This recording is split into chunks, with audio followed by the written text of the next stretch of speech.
No me amenaces, no me amenaces. Si yo soy tu vecino, Tranquilo, no me tienes tranquilo. ¿Te cariño. crees el trovador transgénero? Soy su ¿qué? fan. Ojalá que ya quisieras cantar como él. Sí, ¿verdad? Sí, Pues sí, ya quisieras actuar como él. Ay, chingada. Oye, pero supongo que ¿a quién te estás dirigiendo? Pues al maldito Donald Trump, pues otra vez está con sus Pues fregaderas. precisamente para hablar sobre él, trajimos a dos grandes invitados. Mira, ahí está. Ya llegó. Donald Trump y Elon Musk. No. Mejor. Diego Ramírez y José Luis. Ceja. Qué honor que estén aquí. Qué Gracias. Qué gusto verte. ¿Cómo estás? Bienvenido. Por favor, adelante. José Luis. Gracias. Qué gusto estar aquí. Bienvenidos a la verga. Bienvenidos a la verga. Sí, que en realidad parecería que el Averno es lo que quiere hacer Donald Trump con el planeta, ¿no? Es decir, entero. estamos viviendo, yo creo que un momento muy peligroso dentro de la historia de la humanidad, ¿no? De repente nos encontramos con que en la Casa Blanca Trump regaña a Zelensky y se habla de Tercera Guerra Mundial y pues Trump de repente declara unilateralmente una guerra de aranceles. ¿Qué es lo que estamos viviendo? ¿Qué es lo que está pasando? Pero además en el estamos mundo? terminando una semana muy interesante. Porque Intensa. Era la amenaza de los aranceles, la llamada que iba a tener con Claudia Sheinbaum, Donald Trump, la convocatoria que hace Claudia Sheinbaum al Zócalo, Que que llenó fue el Zócalo hoy. el día de hoy. Entonces sí fue una semana bien interesante. La verdad que sí. ¿Qué está pasando en el planeta? ¿Quién empieza? La compañera haciendo estas fechas importantes Muchas para gracias. la mujer Muchas gracias, trabajadora. así es. Bueno, tendríamos que darnos cuenta, para empezar, que los aranceles que Trump quiere imponer a México no los quiere imponer solamente a nuestro país, sino a todo el mundo. Está peleado con más de 70 naciones. Pero a ver, ¿qué pasó? Desde la perspectiva de varios analistas, está sucediendo que hay una élite en disputa. Estamos viendo, por una parte, que el neoliberalismo, que se conoce como la menor intervención del Estado en la economía, fracasó, evidenció las terribles desigualdades, el terrible egoísmo de los que buscaron imponer ese modelo. Y ahora el mundo va hacia una especie de desglobalización. En ese momento emerge Trump como parte de estos fascistas nacionalistas que son un poco similar, por ejemplo, a Milei. Es decir, buscan un poco la protección de su nación y en particular en disputa con lo que se le conoce como el fascismo de Davos, que es la élite opuesta que impuso el neoliberalismo, y ahora Trump emerge como una especie de oposición a esa élite que está muy representada en Europa, y por eso Europa ahora está que no pinta para las negociaciones de la propia guerra que ellos mismos asusaron. Entonces, además de esos fenómenos globales interesantes que está pasando, pues desde mi perspectiva, Trump quiere lograr una especie de recuperación, de realiento a su imperio sin el pacto que tenía con la Unión Europea, únicamente el estadounidense, y a través de presiones y coerciones a numerosos países, recuperar su economía. No sabemos si esto le va a dar éxito y hay muchos que auguran que lejos de esto o apresurará la caída del imperio. Recordemos que el fascismo es el capitalismo en crisis, o bien solamente logra darle un aire por un tiempo. Porque se pelea con todos estos países, pero también está peleado con los propios empresarios norteamericanos, ¿no? Que ya le fueron a jalar las orejas el otro día. Lo atropellaron. Por la cuestión de la industria automotriz. Sin duda. Mi lectura es que hay una crisis en la clase dominante y este conflicto puede ser muy bueno para los pueblos porque podemos aprovechar de esas fisuras y dejar que ellos estén peleando y avanzar nuestros intereses, pero también es una situación de peligro, porque pueden actuar de una manera irracional, Creo que sin lo que sentido. dice nuestro compañero es importante porque México está siendo la punta de lanza para la posibilidad de una alternativa ante estas presiones. Creo que otros países se están viendo sumamente amenazados. Por ejemplo, toda la Unión Europea que le están imponiendo que gasto de guerra para la OTAN, pues están en plena recesión la Unión Europea. Sí. Los de Dinamarca, China ya sacó la guerra comercial. Trump tiene muchos frentes abiertos, pero yo veo que las hay pocas naciones que en este conflicto van a mostrar un liderazgo capaz de poner principios sobre la mesa de los tableros ante el mundo, pero creo que México está jugando un papel sumamente importante por el liderazgo que ha demostrado la presidenta. Y por el apoyo que tiene. Y por el respaldo, por supuesto. Y porque esto lo vio venir desde hace mucho tiempo López Obrador. Así es. ¿No? Desde, por ejemplo, la pandemia fue muy importante, las decisiones que se tomaron en México con referencia a otros países, ¿no? Que tienen mucho que ver también con esto que está pasando ahorita. Pero tú estás hablando de la importancia de consolidar estados nacionales, ¿no?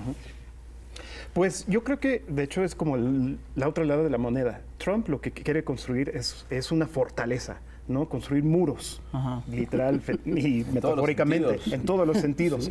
Y que aquí los que están adentro, ustedes son especiales, ¿no? Y toda esa gente que está llegando los vamos a expulsar para cuidar eso.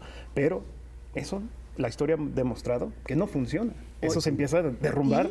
Particularmente creo que este fenómeno Trump y la desglobalización, la caída del neoliberalismo, el fracaso evidente del neoliberalismo también está siendo pues evidente en paralelo con lo que ahora se está dando a conocer y propagando, que es el tecnofeudalismo, otro gran tema dentro de la oligarquía estadounidense.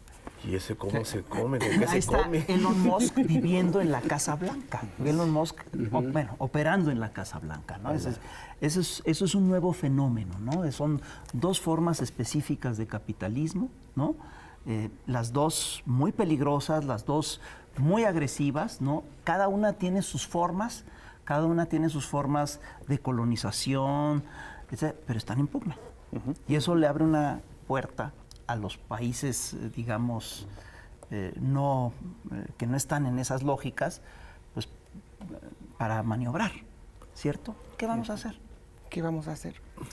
Primero que nada, el tecnofeudalismo, creo, para no dejarlo en el aire. Sí.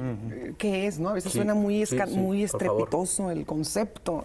Primero te digo, para entender el tecnofeudalismo hay que entender el feudalismo como tal, que es este régimen en la Edad Media donde el señor feudal era el dueño de toda la tierra y prácticamente todos los demás estaban a su servidumbre, pero el único poseedor y dueño de la tierra era el señor feudal. Ahora, el tecnofeudalismo pues es una novedad en donde en este momento los señores ya no son los señores como tal de la tierra, sino los señores del espacio digital, del espacio virtual. Y estos señores feudales son solamente 5 en el mundo que tienen el control absoluto de las plataformas, de la nube, de nuestros datos personales, de nuestras interacciones, de lo que vemos y consumimos en Internet. A esto se le conoce como el tecnofeudalismo y Trump es pues un símbolo en donde se está evidenciando porque los invitados especiales de la toma de protesta esta vez no fueron ni los políticos ni los ciudadanos, fueron los señores tecnofeudales. Exactamente. ¿Y qué quieren? Quieren que el Estado venga a rescatarlos. Porque la innovación de ese sector ya no es lo que era antes. O sea, sí hay avances, pero realmente, por ejemplo, la inteligencia artificial sí existe, sí tiene sus beneficios, pero le apostaron demasiado a eso, pensando que eso iba a ser la nueva revolución tecnológica. No lo es. Ellos iban a tener el control total del mercado y del monopolio de esa inteligencia artificial, pero llegó DeepSeek y por Dios. Entonces, que el Estado venga a rescatarme, dame dinero, porque yo le aposté a las criptomonedas y ahora resulta que estoy como que muy endeudado con eso. Y eso es una debilidad de ellos. Claro, porque Elon Musk vive de la NASA, es decir, cantidades impresionantes de dinero del Estado. Eso que te dicen que son empresarios, que viven, eso no es cierto. Pero también estaba yo platicando ayer con Eder Guevara, by the way, un tipazo, sobre el exceso de impresión de dinero, sin nada, sin ningún lingote de oro, sustento que lo... ¿Dónde está el valor? ¿Dónde está el valor? Y ahora con la criptomoneda, peor. ¿Cómo se explica eso? Es un esquema de están endeudadísimos Sí. Estados Unidos. Están endeudados. Y por eso está queriéndole cobrar a los chinos. No es cierto. A todo mundo. A los chinos. A los chinos, sí. Ahí fue un problema de artículo. Ahí está la cosa, o sea, están tan jodidamente en su economía que se la quieren cobrar a todos. Aquí hay un dilema que yo veo muy interesante. Por un lado, hace muy recientes años vimos a estas organizaciones como los BRICS, que eran Rusia, la India, Brasil, China, Sudáfrica. Exacto. China haciendo como un bloque, pero mucho en el sentido de dejemos de depender del dólar porque lo utilizan como una herramienta de sometimiento. Entonces, si hay una crítica tan compartida de que el dólar se utiliza como una moneda que, pues, de garrote, y que los países ya están empezando a defender que no tienen por qué estar sometidos a una potencia, menos en este proceso de decadencia, en fin. Las actitudes de Trump creo que más agudizan justo esta crítica y este conflicto que nos tiene aquí preguntándonos sobre las soberanías de las naciones. Entonces yo no sé si ahora que veo a China, que ya se le dejó ir a la yugular, que casi dice... Si quieren guerra de aranceles, pues va la guerra de aranceles y hasta donde tope. Y si quieren guerra de otro tipo también. Y si quieren guerra de otro, de la también. Que quieran, ¿eh? O sea, ese ya es, la estrategia china es la confrontación ya total y directa, pero también la resistencia de decir, ¿tú quién eres para decirnos cómo tenemos que hacer las cosas? Entonces, en esto, yo me pregunto, pues ahora sí como que qué va a pasar, porque... no siento que la narrativa de Donald Trump pues, esté abonando a las nuevas expectativas que tienen las naciones de tener relaciones comerciales en un ganar-ganar, no en un sometimiento de la nación y un extractivismo, colonialismo, como lo queramos llamar, sino en un ganar-ganar, como las relaciones comerciales que construye China con África. En fin, entonces creo que hay demasiadas circunstancias pasando. Sí, es que todo el concepto del gobierno de Trump es un retroceso, ¿no? Que va a contrapelo de lo que Claudia Sheinbaum lo decía en una mañanera. Esto no es lo que deberíamos estar haciendo. Lo que debemos estar haciendo es seguir los 3 países del tratado, estar trabajando, haciendo fuerte una economía, y este señor lo que está haciendo es llevándose lógicas totalmente en retroceso. Que el hombre más rico del mundo, y además el más rico por muchísimo, sea parte del gobierno de Estados Unidos, yo creo que no es muy buena idea, ¿no? Tiene implicaciones. Claro. Exacto. Sí. ¿Qué implicaciones tiene? Pues él está mostrando de qué lado está, en esa división que hay entre la clase dominante. Yo estoy con estos porque estos me van a venir a salvar. Tú dices que queremos que el Estado nos venga a salvar, pero ahora ya se están apoderando del Estado. Directamente. Sí, y dejando unos afuera. Porque hay que recordar, Trump tiene una ira hacia mucha de la élite del mundo, como que nunca lo aceptaron, entonces él todavía ese rencor contra ellos. Sí. Entonces ya tengo poder, me voy a aliar con estas personas que también tienen muchos recursos y vamos nosotros contra ustedes. Sí, es una crisis interna. Pero a su vez a su vez tiene sus contradicciones porque en un principio parecía que Donald Trump guardaba ciertas relaciones cordiales con el presidente de China, pero ahora ya se van a guerra comercial. Claro. Sabemos que con Putin pues todo bien, pero entonces... Por ahora. Y mientras tanto tiene una política de que a sus socios comerciales es a los que más quiere condicionar. Pues habrá que ver cómo responden todos esos socios comerciales también, ¿no? Creo que la situación de Trump es insostenible porque tiene pleito con medio mundo. Esto no lo pueden aguantar mucho tiempo. Y luego además esto que quieren hacer en Gaza. Eso, el resort, la Riviera. Qué horror. O sea, lo que estamos viendo también a nivel internacional es... Yo no doy crédito de cómo está siendo televisado el momento en donde 2 jefes de Estado, el de Ucrania, Donald Trump, se pelean ahí enfrente de todos, se humillan, se dicen de cosas como si estuviéramos... O sea, en la cantina. Una cosa así. Pero aparte estamos viendo el reparto descarado de las riquezas del mundo. Cómo, yo creo que muchas veces a lo mejor nos dijeron, estudiamos, leímos, alguien lo vivió, sobre cómo se repartió el mundo después de la Segunda Guerra Mundial. Pero ahorita lo estamos viendo en vivo y en directo y no deja de sorprendernos. El reparto del mundo después de la Segunda Guerra Mundial fue algo mucho más que tenía que ver con la correlación de fuerzas que surge de esa guerra, y ahí se tomaron en cuenta los estados nacionales. Hoy en día eso no está sobre la mesa, es una cosa impresionante. No hay reglas internacionales en lo este que tú instante. decías del dólar, es decir, es increíble es decir, ya hemos normalizado que el dólar sea el patrón económico, el patrón económico global. Y te das cuenta de las implicaciones que eso tiene cuando Marco Rubio de repente dice, pero ¿cómo que se van a independizar del dólar? Entonces, ¿cómo los vamos a sancionar? O sea, el dólar servía para eso. Se salen del huacán. Es una cosa increíble. Estamos hablando de una forma muy brutal. Y hablando de Marco Rubio, yo nunca me voy a olvidar lo incómodo que se veía en esa escena ahí con Zelensky, pero habla de justamente, o sea, ya tiene más sentido este desmantelamiento de la USAID.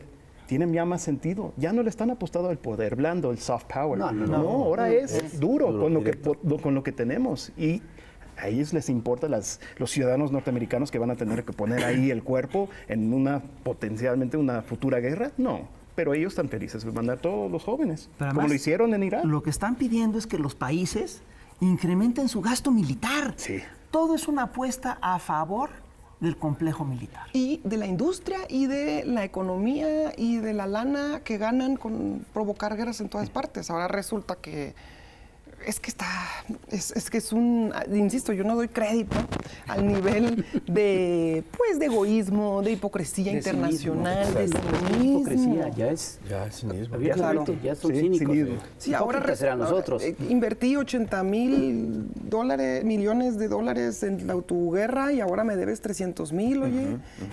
Cuando es una guerra que págame no con tendría tu por qué dinero. haber hecho. Oye, lo que dijo Donald Trump el día de la llamada con Claudia Sheinbaum en la tarde, Sí. dice, hablé con la presidenta Claudia Sheinbaum, una mujer maravillosa, y le ayudé en un problema que tenía de aranceles. Es un problema. Sí, amnesia. El cinismo absoluto. No, además, fíjate, lo que es interesante es que en este proceso los que peor quedan son los que se han puesto al servicio de los grupos de interés internacional. Claro. Sí, ¿qué va a hacer de Zelensky?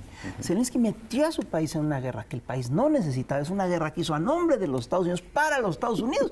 Y ahorita lo tratan... Lo dejan colgado de la brocha. Pero lo tratan horrible, lo humillan públicamente. Lo humillan públicamente.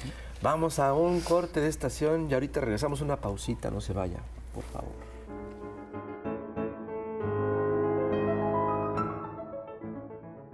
Seguimos aquí en Chamuco TV y la verdad es que se está poniendo muy divertida esta mesa. Está muy bien. Estamos con José Luis Granados Ceja y con Julieta Ramírez, periodista antiimperialista. Así es.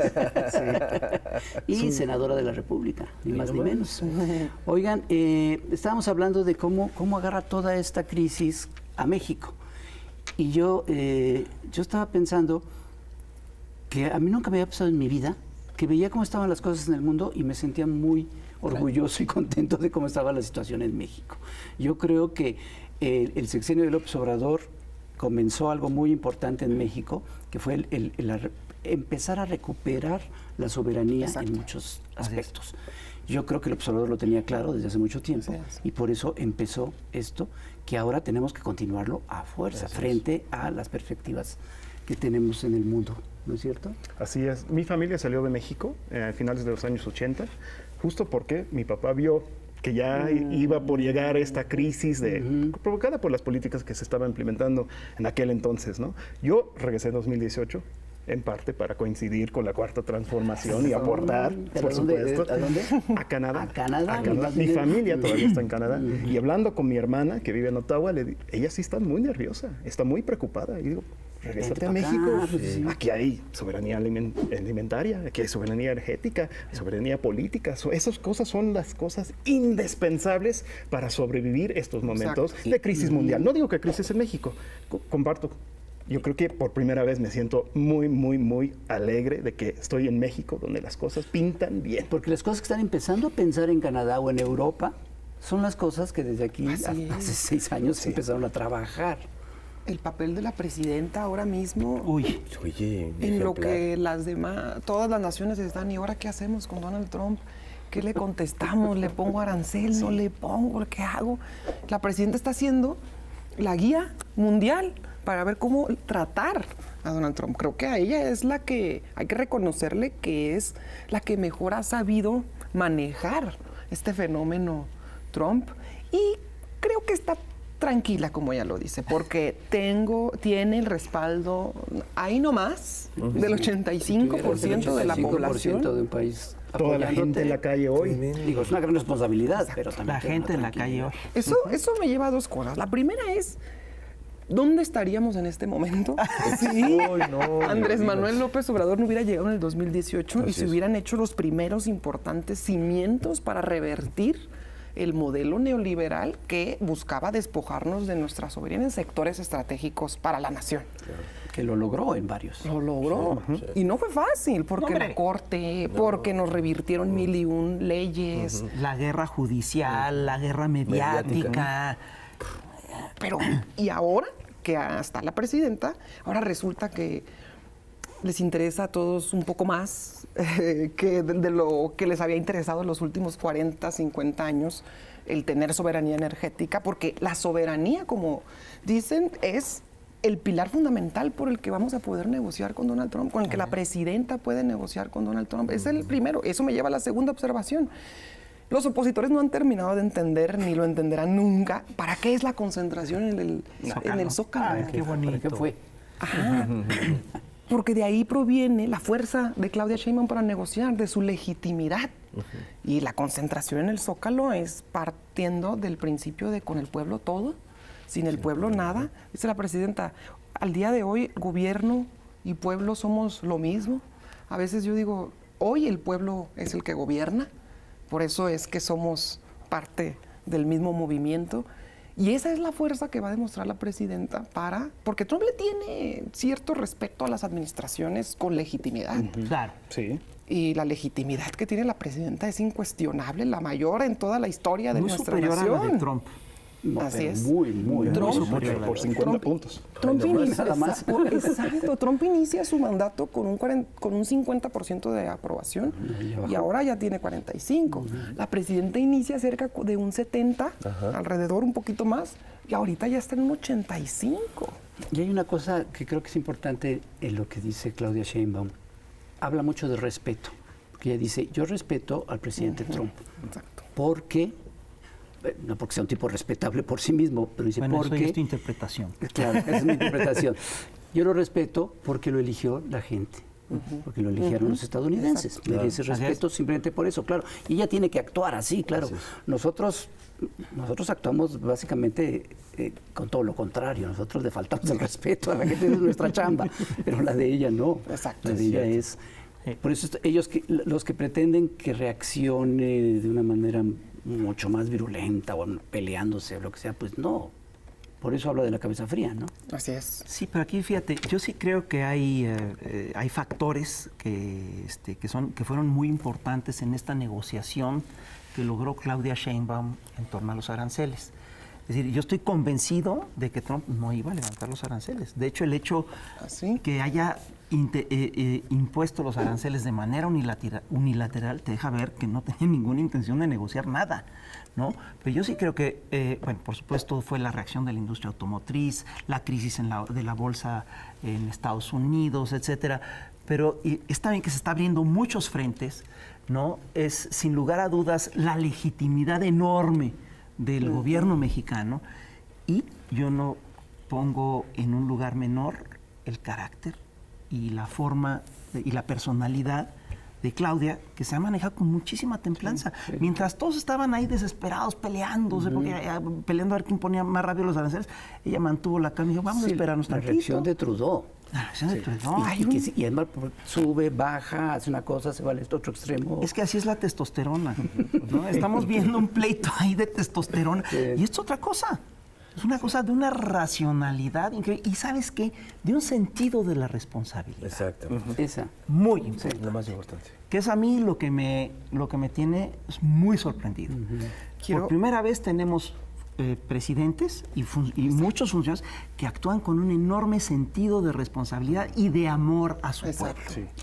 Y qué rápido el pueblo lo nota, ¿eh? Como decía el presidente, el pueblo de México es amoroso, es agradecido, es solidario. Sabio. Y hablando de lo de Trudeau y los que se aceleraban por poner los aranceles, estos días encontramos ahí un extracto de un libro de Trump que se llama El arte de las negociaciones. negociación. Y él dice, lo peor que puedes hacer en una negociación es parecer desesperado por cerrarla. Es ir a Mar-a-Lago de última hora a tratar de Eso arreglarlo. hace que la otra parte huela el miedo. Y en ese momento estás acabado. Lo mejor que puedes hacer es negociar desde la posición de fortaleza y la mayor fortaleza que puedes tener en esa ventaja. No hay mejor contraste que Canadá y Trudeau, porque Trudeau cometió todos esos Todos los errores. errores. Le Pero lo sigue costó cometiendo así. su lugar. Ya no es primer ministro. Hoy lo reemplazaron. Ya no es. Sí. O sea, y creo que nos muestra la gran presidenta que tenemos, porque ella sí supo. Ella sí supo mantener la cabeza Todavía fría. el día de las llamadas, la cuenta de Twitter de Canadá sube un video de no sé si era un comediante canadiense o qué, hablando sobre la grandeza, pero con chistes, pero muy patriotero, muy raro, y insultando a Trump. O sea, ¿cómo te puedes insultar a Trump? Sí, hasta le dijo directamente, es una idea estúpida. Sí, Y Trump se ofende con ese tipo de cosas. Pero incluso su reacción política en Como Canadá. presidente o primer ministro en este caso, sí. no puedes hacer esas cosas. No. Y ellos están diciendo, compra canadiense, que está bien, tiene su lugar. Pero ¿cuál es la reacción de México? Invertir en la producción nacional, el desarrollo de la economía nacional. Esa es la respuesta. O sea, el plan México. No, o sea, apostarle a la burguesía que hay en Canadá, que de hecho tiene intereses que van en contra del pueblo canadiense mismo, ¿no? Por ejemplo, el dueño de la cadena de supermercados, Galen Weston se llama eso, es una persona asquerosa, ¿no? Que aprovechó de la pandemia para subir los precios y cobrarle de más a la gente. O sea, ¿me vas a decir que la solución es comprarle a él para que él se haga más rico? Claro que no, ¿no? O sea, la idea es invertirle en el superiste y gastar ahí, comprar en el tianguis, comprar de los productores. Esa es la respuesta, apostarle no solo al capital mexicano, al pueblo de México. Exacto. Oigan, ¿y cómo vieron la reacción, la respuesta de los empresarios, incluso del Consejo Coordinador Empresarial, apoyando totalmente a Claudia Sheinbaum? O sea, creo que ellos están entendiendo mejor que la oposición política, Mejor que muchos de sus o mediática, voceros. y muchos de sus voceros, o cómo ven Mira, a mí me esta da respuesta. mucha satisfacción que se haya logrado la unidad con el sector empresarial, sin duda. Son Hasta Claudio motores X dijo de la el economía. Plan México. Claudio X, El papá. papá. Y además han reconocido muchos que el Plan México es sumamente ambicioso y detallado. No es ninguna improvisación. Y creo que más allá, es decir, es importante la unidad nacional que se ha generado. Pero en realidad es más asombroso que hay quienes no entiendan el momento de unidad nacional que se tiene que manifestar. A ver, yo insisto, aquí ¿Cómo le hacen para no entender? medias tintas. Es que estamos hablando de de amenazas recurrentes a la soberanía nacional. Esto está por encima de toda diferencia ideológica, porque hemos visto cerrando filas a empresarios, a periodistas que se caracterizan por ser críticos, Gobernadores panistas. a gobernadores panistas. Entonces, Así es. pues recordemos al presidente López Obrador cuando Donald Trump anduvo amenazante, cuando Peña Nieto era presidente de la República, él fue el primero desde la oposición a decir, este momento... Y apoyamos a Peña Nieto. Claro, y hasta lo personalizó, apoyamos a Peña, apoyamos al gobierno mexicano, al Estado mexicano, al representante del Estado mexicano, porque esto es defender la soberanía nacional. Eso es, ahí hay muchos sectores que están cerrando filas. Digo, estamos hablando más de un 85% de la población, sin duda. Y hay pues unos que otros que no, pero que particularmente son los representantes de la oposición en México los que no quieren cerrar filas y se están aislando, porque hasta el sector empresarial está defendiendo la soberanía, los periodistas defienden y cierran filas con la presidenta. Ahora resulta que pues los únicos que no pues son los partidos políticos de oposición, pero además están quedando aislados de la unidad nacional. O sea, la están viendo pasar, la medio critican, pero en el fondo pues ni fu ni fa. O sea. El otro día platicaba con Jesús Escobar Tovar y decía, decidieron no apoyar a Claudia Sheinbaum y sí apoyar al presidente estadounidense más detestado en su historia. Es que ese es el problema. Es que es eso. No hay medias tintas. O estás en defensa de la soberanía nacional o estás en defensa de intereses extranjeros. No hay tercera vía en este momento. Pero ya son irrelevantes, ¿no? Ahora, sí. Pero ya me imagino Están yo. dando su dimensión real, ¿no? Exacto. Sí, pero además, vil, mezquino y ya nos imaginamos nosotros a la oposición canadiense dando este crédito de que si sí o si no deberíamos ser parte del estado número 51 de Estados Unidos. O a los de Dinamarca preguntando si está correcta o no la valoración que hace Trump para anexarse Groenlandia. Es que es inadmisible, ¿no? O sea, es inadmisible, es decidieron apoyar a Trudeau como población. Aunque Trudeau está totalmente, estaba. La oposición de Canadá cerró filas con Trudeau. Exacto. A pesar de la situación política y próximas elecciones. De que ya estaba perdido, de que ya no tenían... La Exacto. oposición decidió apoyarlo. Pero ojo, si la correlación de fuerzas estuviera diferente o distinta aquí en México, esa misma burguesía nacional no estaría cerrando filas. O sea, también son astutos. Se dan cuenta de que no vamos a entrar aquí a este juego. Son pragmáticos. Hay que ser pragmáticos, sí. Sí, ese 85% lo de ven. nuevo, aprovechemos de eso. No pasa nada. claro, O sea, pues sí. ¿quién está a la delantera? La clase trabajadora Pero es que mexicana. también están en juego, ahora sí que como desde el sector empresarial, pues con el dinero no se juega, ¿no? Y están en juego sus empresas, sus trabajadores. Entonces también es una afectación directa a la economía mexicana que en gran medida pues se vería afectada los empresarios. Entonces creo que lo lógico es que yo creo que sería una locura que ya de plano ni el sector empresarial participara en la unidad nacional, pero definitivamente es una unidad impresionante a nivel internacional. De ahí parte la fuerza y el liderazgo de la presidenta. Pero eso es importante lo que se está planteando aquí, porque el problema no ha acabado. Es decir, esto que estamos viendo, esta embestida que hubo sobre los aranceles, sí, no ha terminado de ninguna manera. Es decir, fue simplemente una prórroga de un mes más, etcétera. Y sí se necesita un trabajo de cohesión nacional, sí se necesita tener un proyecto nacional para poder sacar adelante la tarea de enfrentarse con un imperio en decadencia muy agresivo y ya con tintes fascistas, ¿no? ¿Qué va a pasar el 2 de abril? Pues Porque ya es la aplicación de aranceles recíprocos con todo el mundo. Con todo el mundo. Eso creo que fue algo muy importante de la negociación, que creo que no se ha llegado a entender bien dentro del público, porque el día viernes, en la mañanera, le preguntaron mucho a la presidenta sobre esto.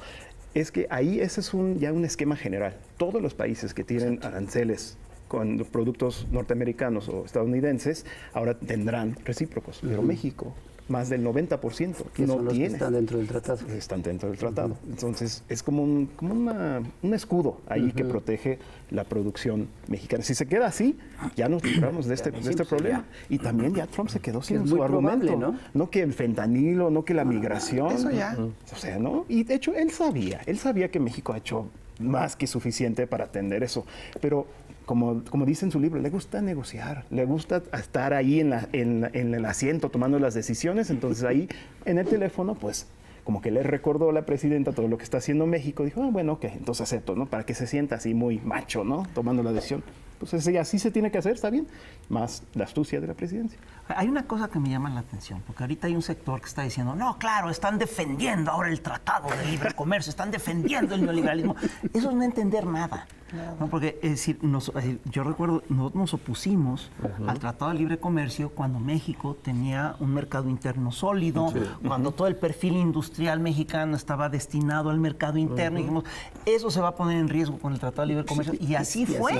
Así sucedió. Y llegamos ahorita, al punto en el que llegamos al punto en el que estamos. Ahorita, si de repente todo esto se corta de manera brutal, vamos a entrar en una crisis, podríamos entrar en una crisis económica muy importante. Entonces, lo que está haciendo el gobierno mexicano es un proceso de transición que yo creo que puede ser muy importante. Por eso era importante mantener la soberanía. Pero además, todos esos hemos tenido en el Senado la visita del secretario de Economía y él habló de la importante integración que además se logró de más de, espero no equivocarme en la cifra, pero un poco menos del 40% desde el 2018 y con condiciones salariales mucho más justas.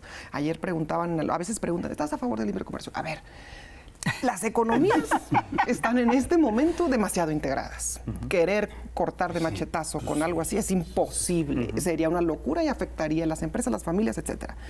Entonces, ¿qué ha apostado México? México yo creo que ha apostado en una vía paralela, es decir, sigue jugando las reglas impuestas desde hace mucho tiempo, pero de manera paralela. Con el sexenio del presidente, número uno, se fortaleció la soberanía energética, pues la soberanía política es indudable, hubo ciertos pilares que se consolidaron y ahora con la presidenta, pues además, de forma paralela en lo que se trata con Trump y vamos viendo que si los pone o no los aranceles, que si lo posterga, hay un plan.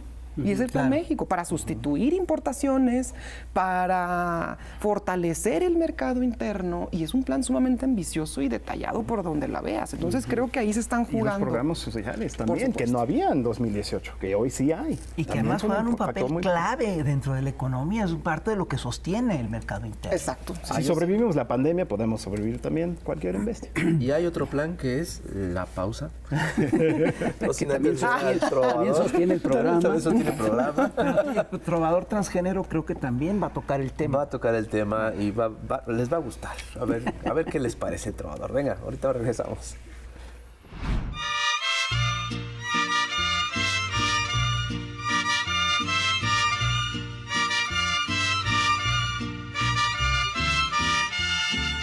No me amenaces, no me amenaces. Si tu imperio está herido y es Estados Unidos, pues agárrate con Zelensky. Pero no me amenaces, no me amenaces. Ya estás grandecito y un poco loquito, no sabes lo que haces. Porque estás que me vas, y me vas, y me vas, y me vas, que me la haces de gas con aranceles. Y yo estoy esperando qué fue, si te diste en el pie, si te diste en el pie, o en lugares más crueles. ¡Ay, pinche Trump! ¡Como chingas! No me amenaces, no me amenaces. Si yo soy tu vecino, no me tienes cariño, que me subes los aranceles. Pero no me amenaces, no me amenaces. Ya juega tu suerte, aquí nadie se raja, yo tengo mis bases. Porque estás que me vas, y me vas, y me vas, y me vas, que me la haces de gas con tus presiones. Y yo estoy esperando qué fue, si te diste en el pie, si te diste en el pie, o flameaste calzones.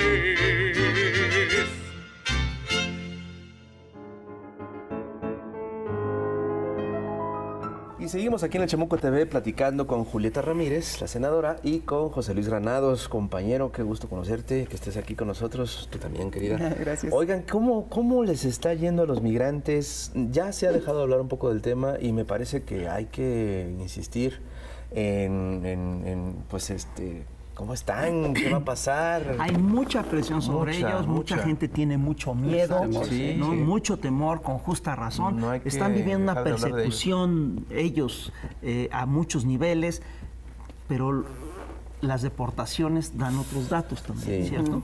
Sí, por ejemplo, tenemos que en la primera administración de Trump tuvo menos deportaciones que la anterior administración de Obama y en la posterior de Biden. Y ahora hemos estado viendo pues estas redadas que en realidad son puntuales. Se sabe que para hacer deportaciones masivas se necesitaría muchísima infraestructura y capacidades que no se tienen. Salieron muy caros los vuelos para estar trasladando a personas indocumentadas. Algunos policías, incluso de localidades de Estados Unidos, rechazan participar en ese tipo de redadas. Entonces, en realidad, lo que estamos viendo en cuanto a las deportaciones, porque los datos actuales también pareciera que no fueran a incrementar exponencialmente, en realidad es una campaña, es un espectáculo mediático para provocar e influir miedo. Es un espectáculo sádico. Así es. Sí. Y sí hay miedo. Hay miedo en las comunidades, hay gente que está muy preocupada, que tiene hasta temor de salir de su casa. Pero también hay una respuesta. La gente se está organizando tanto que el zar de la frontera, Tom Homan, quiere ir detrás de Alexandria Ocasio-Cortez por informar sobre los derechos. Dice, yo quiero saber hasta dónde llega eso de impedir el trabajo de los agentes fronterizos. Ella está violando la ley, o sea, porque la gente se está capacitando diciendo, no, a ver, si tú no tienes una orden firmada por un juez, no puedes entrar aquí, ¿no? Entonces, también esto está concientizando. Y aparte, fíjate, y provocando la organización, o sea, que la gente se reúna y busque soluciones en conjunto. Y el mensaje de los migrantes de que sin ellos la economía se desestabiliza, ¿eh? ¿Cómo se vivió allá, por ejemplo, esto que nosotros vivimos aquí, que a veces ya en redes, que uno ya no sabe ni qué es verdad ni qué es mentira, de gente saboteando la Walmart, gente saboteando una empresa como Coca-Cola, que luego salieron a decir que eso no era verdad, que ya no sé si fue o no, se arrepintieron, y en los campos que se vieron un tiempo vacíos, y pues, ¿quién va a hacer ese trabajo que hacen los migrantes mexicanos? No sé, ahí fuiste parte del sabotaje a la Walmart. Si lo hubiera hecho, no lo digo aquí. Pero sí, por ejemplo, en Los Ángeles tomaron la autopista y impidieron el tránsito, ¿no? Por ejemplo, o sea, la gente está acudiendo, de hecho, a acciones más radicales. Pero el caso del campo, por ejemplo, ¿no? Si no se cosecha, se echa a perder y se pierde toda esa inversión. Entonces, eso también es importante considerar por el efecto inflacionario. Porque si no se puede cosechar, le tienes que pagar a alguien a hacerlo y va a salir más caro. Y también la guerra arancelaria con todo el mundo, a hacer las cosas más caras. De hecho, en su discurso ante el Congreso, Trump dijo, puede doler un poco al un inicio, ¿no? Pero no va a ser un poco, va a doler mucho. Y hay que siempre recordar, él ganó también prometiendo que iba a bajar los costos y no lo ha hecho, está haciendo todo lo contrario. Entonces sus mismos seguidores también pueden empezar a dudar, oye, me está engañando, me prometió una cosa y está pasando todo lo contrario. Hay muchas personas en Estados Unidos que no están de acuerdo ni con las deportaciones masivas ni con los aranceles, por ejemplo. Ahí se evidencia. Sí, los dueños de campos. Y esa es una de las desventajas que tiene Trump, que tiene una sociedad polarizada y partida a la mitad. Y al menos en México, ¿no? Trump está apostando, se supone, a que los mismos norteamericanos, los gringos, trabajen en estas chambas, en el campo, en la industria. ¿Está preparada la sociedad norteamericana para...? Claro que no, no tiene la capacidad. No, para nada. O sea, no tiene la capacidad industrial para recuperar o reponer lo que pierden de China o de México. Imposible, no lo tiene. No. Y además no quieren trabajar en esos trabajos, ¿no? Sí. O apostarle a cambiar, a mudarse toda la industria automotriz en un mes, eso es imposible. Y es otra cultura también allá, ¿no? O sea, ellos quieren la vida fácil. O sea, se han formado de esa manera. Podemos estar de acuerdo o no, pero así piensan ellos. O sea, no están dispuestos, voy a aceptar un trabajo menos digno para poder sobrevivir, ¿no? Ese no es el caso de los chinos, por ejemplo. Claro, no.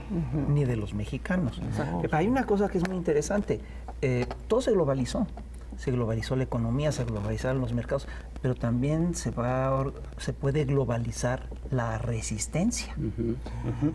Eso es un buen tema. Hay un analista que habla bastante sobre que justo sabiendo que el fascismo es el capitalismo en crisis, es también el momento donde más se fermenta los estreses populares y donde más se cosecha el ambiente para que pueda haber violencia. Así es. Y previene mucho de esa actitud de Donald Trump en cuanto a que un pasito más en esto que no le salga bien y que se desate alguna crisis económica, y alertan de que el pueblo estadounidense puede entrar en severas posiciones violentas entre ellos mismos.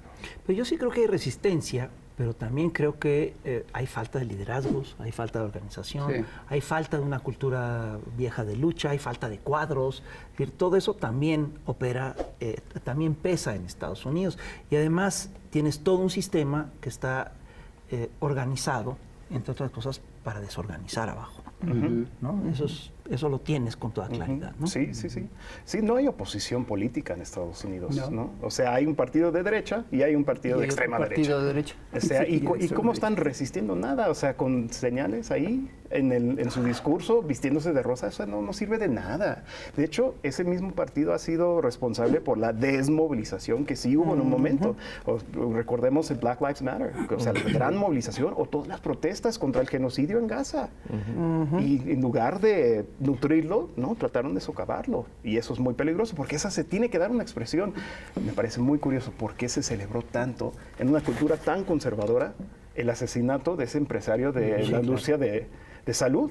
O sea, ¿quién hubiera pensado que eso iba a pasar en Estados Unidos? Pero habla de eso, porque si la gente no encuentra una forma de expresar su descontento, va a empezar a aceptar cosas que son más radicales. Pero esa sociedad también lo celebró en ese caso específico porque representaba ese superhéroe, ese vengador solitario que también que muy les de gusta la que tiene que ver con los norteamericana. Pinkertons, que tiene que ver con los estos sicarios a sueldo, pues, ¿no? Ahora, hay una cosa que me preocupa y que tiene que ver con lo que tú mencionabas, Julieta, de esta lógica feudal, del feudalismo del espacio virtual, ¿no? Y es, por ejemplo, el uso que se le está dando a la inteligencia artificial por parte de Trump. El video que vimos sobre Gaza, a mí me pareció, es decir, me dio angustia. Me dio angustia. Entre angustia, indignación, ¿no? Coraje. Vergüenza, de todo. Ya es una miseria moral. Exacto. Le diste en el clavo. Mira, pero además, yo recuerdo, les voy a contar, cuando yo era niño yo escuchaba a Cricri, y había un cuento de Cricri que era muy bonito, que es que de repente llegaba un personaje a un lugar y decía, todo esto es mío, esto es mío. El gnomo. Esto es mío. Esto es mío. El gnomo. Entonces luego llega alguien más y decía, esto es mío. No, ya es del gnomo. ¿No? Es que el gnomo era el más rico del país de los cuentos. ¿Pero por qué era el más rico? Porque llegaba y decía, esto es mío, esto es mío. Y decía, qué fácil, entonces yo voy a decir lo mismo. Esto es mío. No, el gnomo lo dijo primero. Entonces, pero fíjate, eso es lo que está ocurriendo con la inteligencia artificial. Es decir, hasta antes se hablaba de la conquista del espacio para la humanidad. Ahora se habla de la conquista del espacio para las empresas de Elon Musk. No, es decir, estamos hablando de una cosa, ya de una visión distópica ya de ciencia ficción, ¿no? Es la ciencia ficción distópica, ¿no? Entonces, sí estamos, creo yo, ante un universo totalmente distópico que además está en total contradicción simplemente con la subsistencia de la raza humana, del ser humano como especie, ¿no? ¿Cómo le vamos a hacer para sobrevivir, Julieta?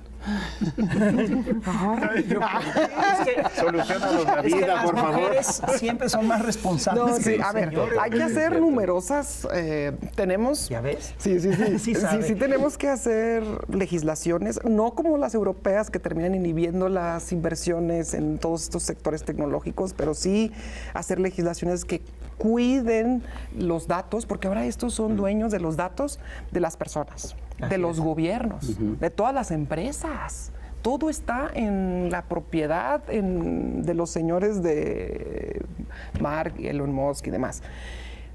Tenemos que apostar por estos tratados que de alguna u otra forma nos garanticen condiciones de privacidad personal y luego además apoyar a las empresas o a los emprendimientos desarrolladores nacionales para que no dependamos. Es un acierto.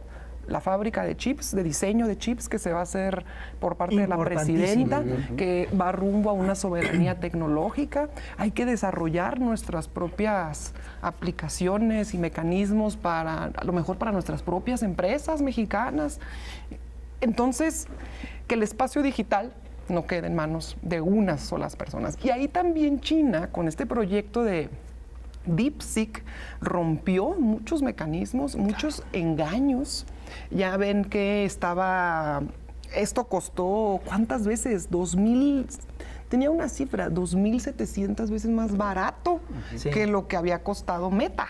Así es. DeepSeek de los chinos. Entonces, y más eficaz y más padre y más gratis. Y eso despertó muchas dudas. Más gratis. Más gratis. Y eso despertó muchas dudas. claro. Entonces, ¿realmente costaba lo que decían los americanos? Los estadounidenses, perdón, hay que decolonizarnos, ¿no? Los estadounidenses, ¿o estaban inflando el precio? Estaban inflando el precio. Claro. Sí, ¿No? Entonces, y luego todo el aparato que llevarse más estaban de ventaja. haciendo Sí. para el puro sostén de los chips, para que pudiera funcionar la inteligencia artificial. Entonces, este es un golpe muy importante para que todos, para que la humanidad también sea parte de un proceso de conocimiento en donde todos aporten a la inteligencia artificial, en donde los códigos sean abiertos, ayuda a que el conocimiento es de la humanidad. Tenemos que partir de que el conocimiento y el desarrollo científico deben de ser en servicio de la humanidad y no pues en servicio de los intereses de una pequeñísima oligarquía. O sea, son 5 personas de Napa Valley que están dominando la información, el campo, la nube, la información de curioso, todo. se venden como los gran genios, innovadores. Por ejemplo, ya van 2 de sus naves que explotan ahí sobre el Caribe, lloviendo sobre los pueblos de ahí. O sea, ¿dónde está la responsabilidad de ahí? No tiene Poco nada. puedes hacer lo que quieras y, ay, no, o sea, los aviones se tenían que desviar, ¿no? Musk dice, yo soy el fundador de Tesla. No es, se compró el título. Él compró esa empresa para decir, yo soy fundador. No, eran 2 otros tipos. No son genios, no son nada. Son gente que sabe aprovechar sus conexiones políticas, económicas que tiene, por ejemplo, en este caso con Trump. Oye, una cuestión, fíjate. No entraron en vigor los aranceles, pero Claudia anunció que había todo un paquete de medidas que se iban a tomar si entraban en vigor los aranceles. Porque lo que yo sí veo que está ocurriendo es que Trump sí está destapando la caja de Pandora. Es decir, en una de esas, y México, pues de repente se tiene que ver obligado a empezar a negociar con China y empezar a negociar. Pues es que eso nos van a... Pues sí. Si no continuamos en el camino del Tratado de Libre Comercio, que es una integración entre bloques económicos para poder competir entre otros bloques de otras naciones, que es la lógica. La cercanía con Estados Unidos nos permite abaratar algunos costos, ¿no? En ciertas industrias sumamente integradas. Pero de lo contrario, pues por fortuna, insisto, de manera paralela la presidenta ya abrió un canal también de ruta con la Unión Europea. Creo que está tomando un liderazgo también importante en América Latina, donde dice no dejemos a nuestros hermanos latinos fuera también de los intercambios comerciales. Hay que seguir con esta unidad latinoamericana. Y por fortuna México tiene excelente relación con todas las naciones del mundo. Hasta con Estados Unidos. Y fíjate, a pesar de las declaraciones de Trump, el peso se mantuvo excelente, fuerte. No se devaluó. Nada. De hecho, la moneda que se está desvalando es el dólar. Entonces, esto nos pone como un país que aún así tiene certidumbre económica para permitir y abrir inversiones a otras naciones del mundo y decir, bueno, si los estadounidenses no quieren, pues podemos hacer intercambio comercial con otras naciones, pero partiendo de fortalecer el mercado interno. Es un poquito como que la conclusión es la importancia de la soberanía en todos los aspectos y que Trump haga lo que quiere y decida lo que quiera. Nosotros vamos a hacer lo que tenemos que hacer. No, pero yo sí creo que sí habría que cantarle No mames. Y con esa nos vamos. ¿Pero van a ir al Zócalo o no? Sí. Ya fuimos. Ya fueron. Las veces que sea Ah, sí, necesario, cierto. iremos. Las veces que nos convoque la presidenta, ahí estaremos. Ya vamos de regreso. Sí, claro. Estuvimos todo el día. Es que como que de pronto... Está soleadito. Ajá.